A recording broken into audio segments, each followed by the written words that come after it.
Welcome to Rajika kitchen. இனிமேலுக்கு ஒவ்வொரு புதன்கிழமை அப்படி இல்லைன்னா சனிக்கிழமையில வித்தியாசமான அடுப்பே பற்ற வச்சு வதக்கிற சட்னிஸ் போஸ்ட் பண்ண போறோங்க. இன்னைக்கு சீரீஸ் நம்பர் 1. இந்த மாதிரியான வித்தியாசமான சட்னிஸ் தெரிஞ்சுக்கிறதுக்கு நம்ம சேனலை சப்ஸ்கிரைப் பண்ணிக்கோங்க.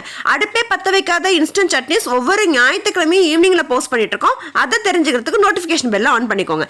இன்னைக்கு வெங்காய தோலை உரிக்காம அதை யூஸ் பண்ணி அட்டகாசமான ஒரு புளியோதரை செய்ய போறோங்க. எப்படி செய்யறதுன்னு பார்த்தலாம். அடி கனமான எண்ணெய் சட்டி எடுத்துக்கோங்க. நல்லெண்ணெய் ஊத்திட்டு தேவையான ஒரு 8லேருந்து ஒரு 9 அளவுக்கு காய்ந்த மிளகாயை போட்டு நல்லா வாசனை வர அளவுக்கு செவக்க வறுத்து எடுத்து வச்சுக்கோங்க. அதே எண்ணெய் சட்டியில தோல் உரிக்காத, அதாவது தலையும் வாழையும் மட்டும் கட் பண்ணிட்டு நல்லா கையால கசக்குனீங்கன்னா எந்த அளவுக்கு தோல் உரியுதோ அந்த தோலை எல்லாத்தையும் எடுத்துட்டு வெங்காயத்துல கிரிப்பா பிடிச்சிட்டு இருக்க அந்த தோலை உரிக்காம அப்படியே தோலோட சேர்த்து நல்லா எண்ணெய் ஊற்றி வதக்குங்க. தேவையான அளவு உப்பையும் சேர்த்து நல்லா செவக்க வறுத்திட்டு அப்புறம் அந்த தோல் நல்லா பிரிஞ்சு வரும். அது பிரிஞ்சு வந்ததுக்கு அப்புறம் நல்லா வதங்கிடுச்சு அர்த்தங்க. அந்த ஸ்டேஜ்ல புளி கொஞ்சோண்டு சேர்த்துட்டு ஆற விட்டுருங்க. ஆறுனதுக்கு அப்புறம் ஒரு மிக்ஸி ஜார் எடுத்து இது எல்லாத்தையும் ஒன்று சேர்த்து ஃபர்ஸ்ட் கொரகொரப்பா அரைச்சிருங்க. தண்ணி சேர்க்க கூடாது.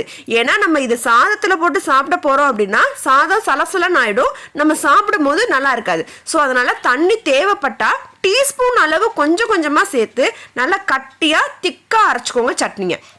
இதுக்கப்புறம் அட்டகாசமான தாளிப்பு கொடுத்தீங்க அப்படின்னா சட்னி ரெடி. நீங்கள் இட்லியோட தோசையோட இல்லை நல்லெண்ணெய் சேர்த்து சாதத்தோட சுட சுட சாப்பிட்டாலும் சரி, இல்லை டிஃபன் பாக்ஸ்க்கு பேக் பண்ணாலும் சரி, இல்லை ட்ராவல் டயத்தில் நீங்கள் பேக் பண்ணி எடுத்துகிட்டு போனாலும் சரி, புளியோதரைக்கு ஈக்குவலாக இருக்குங்க டேஸ்ட்டு. ஸோ புளி மட்டும் கொஞ்சம் எக்ஸ்ட்ராவாக சேர்த்துக்கோங்க. இப்போ சட்னி அரைச்சி ரெடி பண்ணதுக்கப்புறம் அதே எண்ணெய் சட்டியில் நல்லெண்ணெய் ஊற்றிட்டு கடுகு போட்டு நல்லா பொரிய விடுங்க. கடுகு நல்லா பொரிஞ்சதுக்கப்புறம் கடலைப்பருப்பு 1 டீஸ்பூன் அளவு கடலைப்பருப்பு போட்டு அதையும் நல்லா செவக்க வந்ததுக்கப்புறம் ஒரே ஒரு காஞ்ச மிளகாய். முந்திரி வேணும்னா நீங்க முந்திரி சேர்த்துக்கோங்க, இல்ல வேர்க்கடலை வேணாலும் வேர்க்கடலை சேர்த்துக்கோங்க. ஒரே ஒரு கொஞ்சமா பெருங்காயத்தை சேர்த்துட்டு கருவேப்பிலை சேர்க்க நான் மறந்துட்டேன். நீங்க கண்டிப்பா கருவேப்பிலை சேர்த்துக்கோங்க.